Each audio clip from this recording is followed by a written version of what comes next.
Hello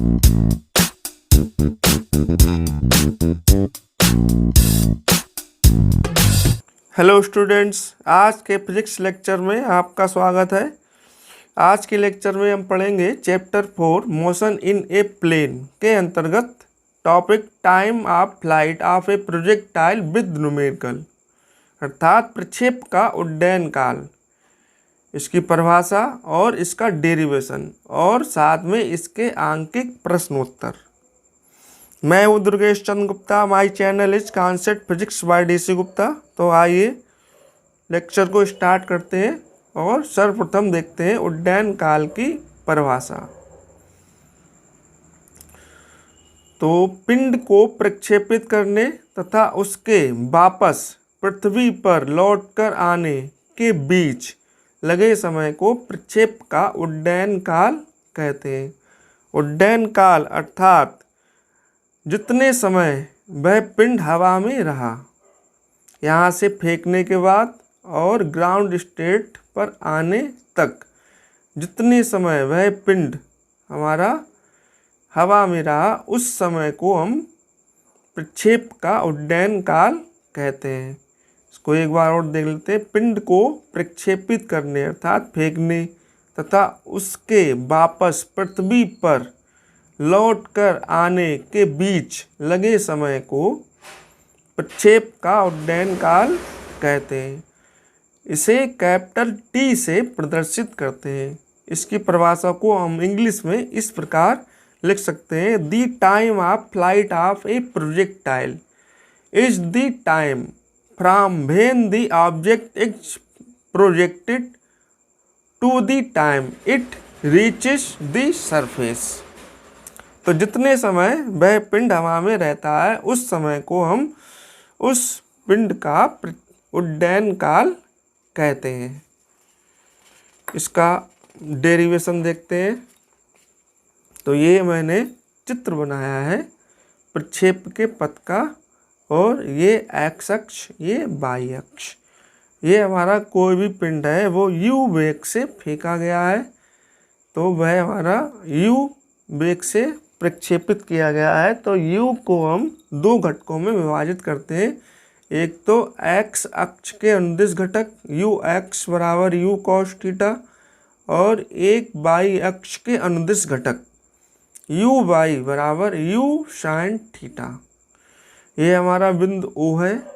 ये maximum height पर बिंदु P है। यहाँ पर पिंड जब आएगा तब वह यहाँ से अब ऊपर नहीं जाएगा, बल्कि यहाँ से नीचे ग्राउंड स्टेट पर आएगा वापस। तो ये हमारा उच्चतम ऊंचाई पर बिंदु P है। तो उच्चतम ऊंचाई पर जो हमारा जो ऊर्ध्वाधर वेग होगा By, वह हमारा शून्य होगा, क्योंकि अब जो पिंड है वह ऊपर अब नहीं जाएगा। ऊपर का ऊर्ध्वाधर वेग उसका क्या होगा? शून्य। और ये हमारा ग्राउंड स्टेट पर बिंदु है Q। तो OP और PQ।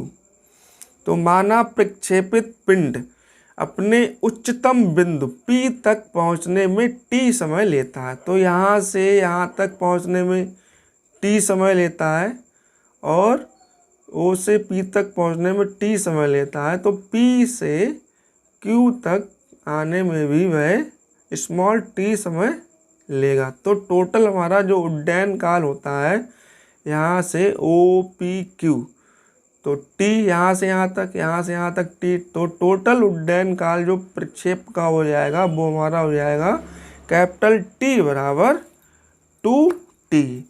तो कैपिटल T बराबर हमारा हो जाएगा 2T उड्डयन काल, क्योंकि यहाँ से यहाँ तक T और यहाँ से यहाँ तक T। तो माना प्रक्षेपित पिंड अपने उच्चतम बिंदु P तक पहुँचने में स्मॉल t समय लेता है। तो उच्चतम बिंदु पर By हमारा होगा 0। अतः गति के प्रथम समीकरण से, तो प्रथम समीकरण से हम लिखेंगे By बराबर u और प्लस a बाई टी। ये हमारा सूत्र होता है b बराबर u प्लस ए टी से। तो क्योंकि ऊर्ध्वाधर है हमारा प्रक्षेपित पिंड है, तो ऊर्ध्वाधर गति हो रही है, तो इसका हम ऊर्ध्वाधर घटक लेंगे। तो b का ऊर्ध्वाधर घटक बी वाई, u का u वाई और a वाई और t। अब देखते हैं हेयर, यहाँ हमारा बी वाई हमारा क्या होगा 0 और u वाई हमारा ये है u वाई बराबर u साइन थीटा ये, और ए वाई हमारा क्या है गुरुत्वीय त्वरण। तो गुरुत्वीय त्वरण क्योंकि ऊर्ध्वाधर दिशा में गति है, तो ये हमारा हो जाएगा माइनस जी। अब ये सभी मान हम इस समीकरण में रख देते हैं, तो ये हमारा आ जाएगा 0 बराबर u by u sine theta और माइनस g और t। तो g और t बराबर u साइन थीटा। तो t बराबर हमारा हो जाएगा u sine theta upon g। अब ये t हमारा आ गया, तो ये t क्या है, ये पिंड द्वारा अपने पथ के उच्चतम बिंदु तक पहुंचने में लिया गया समय है, यानी कि O से P तक आने में लिया गया समय है। अब पिंड यहाँ से अपने ग्राउंड स्टेट Q पर आएगा, तो T समय में यहाँ पे आया, तो T समय और लेगा। तो अर्थात जो पिंड का उड्डयन काल हो जाएगा, टाइम ऑफ फ्लाइट, वह हमारा हो जाएगा t बराबर 2t। अब इसको गुणा कर देते हैं 2 से। तो अतः प्रक्षेप का उड्डयन काल 10 time of flight of a projectile. तो 10 time of flight of a projectile, capital T बराबर 2t। अब t का मान अब यहाँ से देखते हैं u sine theta upon g। तो 2u sine theta upon g, ये हमारा पिंड के प्रक्षेप के उड्डयन काल का सूत्र आ गया। अब इसका हम न्यूमेरिकल देख लेते हैं। तो क्रिकेट की एक गेंद 15 मीटर के वेग से 36 से 30 अंश का कोण बनाती हुई फेंकी जाती है। तो यदि g बराबर 10 मीटर प्रति सेकंड स्क्वायर हो, तो गेंद का उड्डयन काल ज्ञात कीजिए। तो गेंद का हमें उड्डयन काल, ये मैंने चित्र बना दिया है समझने के लिए इसी के अकॉर्डिंग। तो अब इसमें लिखेंगे सॉल्यूशन। तो according to question given that,